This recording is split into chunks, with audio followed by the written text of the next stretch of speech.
ኢትስዊች የቢዝነስ ዘገባ ስፖንሰራችን ነው። ተመልካቾች እንደምንላችኋል አብራችሁን ቆዩ።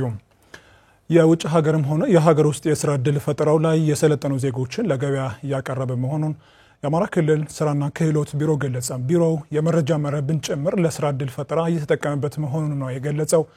የዝባለም ጌታነ በዝርዝር ትነግረናለች። የሰው ኃይልን እያሰለጠነ ለገበያ የሚያቀርበው የአማራ ክልል ስራና ክህሎት ቢሮ በሁሉም ዘርፎች ተማሪዎችን እያሰለጠነ በሀገር ውስጥም ሆነ በውጭ ሀገራት የስራ ዕድል እንዲፈጠር እየሰራ ይገኛል። የቢሮ ምክትል ኃላፊ አቶ አማራ ለሙ እንደገለጹት የሰለጠነ የሰው ኃይልን ለገበያ ለማቅረብ ዋናው ነገር መሰረታችንም ገበያ የሌለው አካል ማሰልጠን የለብንም። የገበያውን ዲማንድ የሚመልስ የሰው ኃይል ማቅረብ ነው። ይሄን ለማድረግ የሀገር ውስጡን በተመለከተ እያሰለጠን እያቀረብን ያለነው፣ በሌላ መንገድ የውጭ ሀገርም እያሰለጠን ነው። የውጭ ሀገራት ምን አይነት የሰው ኃይል የሚፈልጉ እያልን እሱ እየተጠና እየሰለጠኑ ወደ ውጭ እየተላኩ በህጋዊ መንገድ እየተላኩ ነው። እስካሁን ድረስ ወደ 87 አካባቢ ዜጎችን አሰልጥነን አስመዘነን ልከናል። አሁንም ደግሞ በሀገር ውስጥም በዚህ መንገድ እየተሰለጠነ እንደሆነ ማየት ይቻላል። በቴክኒክና ሙያ የሰለጠኑ ዜጎች የስራ ዕድል በመፍጠርም ሆነ በተቋማት ውስጥ ተቀጥሮ በመስራት በኩል ተፈላጊ መሆናቸውን የገለጹት አቶ አማረ ተማሪዎች ከዩኒቨርሲቲ ከተመረቁ በኋላ ሌሎች ስልጠናዎችን ለማግኘት ወደ ቴክኒክና ሙያ ኮሌጆች የሚመጡ መኖራቸውንም ነው የተናገሩት። በባለፈው ዓመት ከተመረቁት ውስጥ ምን ያህሉ ስራ ዘዋል ብለን ስናዘ 76% ስራ ዘዋል። አሁን ቴክኒክና ሙያ ውስጥ የሚገባው ሰው ወደ ስራ በመግባት በኩል ችግር የለም። በነገራችን ላይ ቴክኒክና ሙያ ኮሌጅ ላይ ዩኒቨርሲቲ ተመረቀው ተመርሰው ይገባሉ። ሙያ ነው፣ ክህሎት ነው አይደለም። ሌቭል 1 ሌቭል 2 ሌቭል 3 ሌቭል 4 ሌቭል 5 ተመርሽ ይቀርና በሾርት ተርም ትሬኒንግ ሰልጥነሽ ስራ የምትይዝበት መንገድ አሁን ትልቅ ነው። የመረጃ መረብን ጭምር ለስራ ዕድል ፈጠራ እየተጠቀመበት እንደሚገኝ የገለጹት ምክትል ቢሮ ኃላፊው በኮደርስ ሰልጥነው የስራ ዕድል የተፈጠረላቸው ወጣቶች ስለመኖራቸውም ነው ጨምሮ ያነሱት። ዲጂታል ማርኬቲንግ አለ፣ ኮደርስን እያሰለጠን ነው። ኮደርስ ሰልጥነው ገበያ ያገኙ ልጆች አሉ። ስለዚህ የምናሰለጥናቸው እኛ አሁን ስራ የማይፈጠርላቸው ሳይሆን ስራ የሚፈጠርላቸው ዜጎች ላይ እናተኩር ተብሎ ቅድም የኮሌጆችን የቅበላ ስርዓትም ያስቀመጡት ይመስለኛልና በዛ መንገድ ቢታይ ነው መልካም ይመስል። በተለይም የውጭ ሀገር የስራ ዕድል የሚፈጠርላቸው ዜጎች ተቋሙ መሰረታዊ የሚባሉ ስልጠናዎችን በመስጠት ህጋዊ በሆነ መንገድ እንደሚልክም ተጠቁሟል።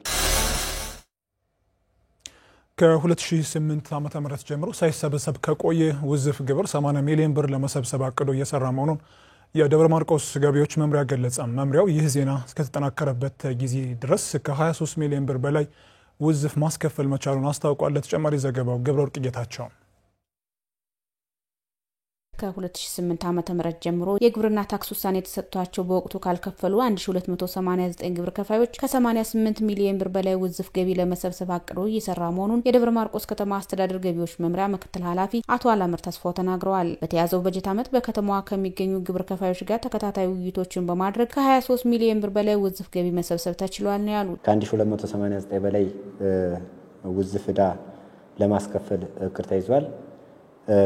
እስካሁን እንግዲህ በገንዘብ ደረጃ ከ88 ሚሊዮን ብር በላይ ውዝፍ ገቢ ይሰበሰባል ተብሎ በቅር ተይዞ እስካሁን ከ23 ሚሊዮን 570,281 ብር ወይም የቅዱን 26% መሰብሰብ ተችሏል ማለት ነው። የንግዱ ማህበረሰብ ላይ የሚታዩ የግብርና ታክስ ወራዎችን መረጃ በማጥራት ገቢ የመሰብሰብ ስራ እየተሰራ ስለመሆኑ ምክትል ኃላፊው አስረድተዋል። ውዝፍ ገቢን በመሰብሰብ ሂደት የሚታዩ ችግሮችን ለመፍታት ለንግዱ ማህበረሰብ ግንዛቤ በመፍጠር ህግና ስርዓትን ተከትለው እንዲከፍሉ ይደረጋል ብለዋል። ከንግዱ ማህበረሰብ ጋር በየጊዜው ሰፊ ውይይቶችን እናደርጋለን። በተለይ ግብርና ታክስ በወቅቱ አለመክፈል በርካታ ግብር ከፋይ ዛሬ ላይ ውዝፍ ዕዳ አለበት ተብሎ ባለሙያ ወጥቶ በሚቀሰቅስበት ጊዜ ወደ ተቋሙ መጥቶ ለመክፈል የሚያደርገው ጥረት የሚበረታታ ነው፣ ውጤታማ ነው ብለን የምንገመግመዋለን ማለት ነው።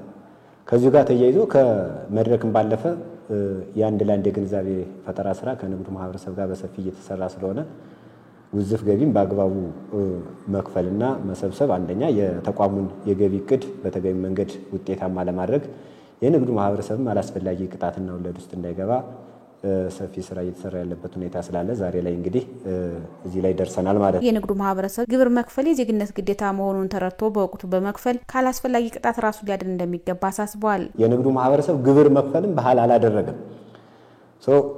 ግብር ክፈል ሲባል ምክንያቶች ይበዛሉ።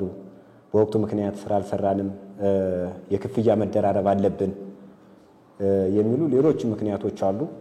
እሱን እንግዲህ በርከት ያለ ብር ያለባቸውን ግብር ከፋዮች ረዘም ያለ ጊዜ ገደብ በክፍያ ጊዜ ገደብ ጭምር እንዲከፍሉ እያደረግንበት የመጣው ስርዓት አለ። ቀጣይም ያልከፈሉ ውዝፍ ዕዳ ያለባቸውን ግብር ከፋዮች ልቅም አድርገን እንሰበሰባለን። ከአቅም በላይ የሆነው ችግር የገጠማቸውን የክፍያ ጊዜ ገደብ እየሰጠን ገቢውን ለመሰብሰብ ጥረት እናደርጋለን ማለት ነው። በ2017-2018 ሩብ ዓመት ከ321 ሚሊዮን ብር በላይ ከመደበኛና ከአገልግሎት ገቢ መሰብሰቡን ከመምሪያው ያገኘነው መረጃ ያመላክታል።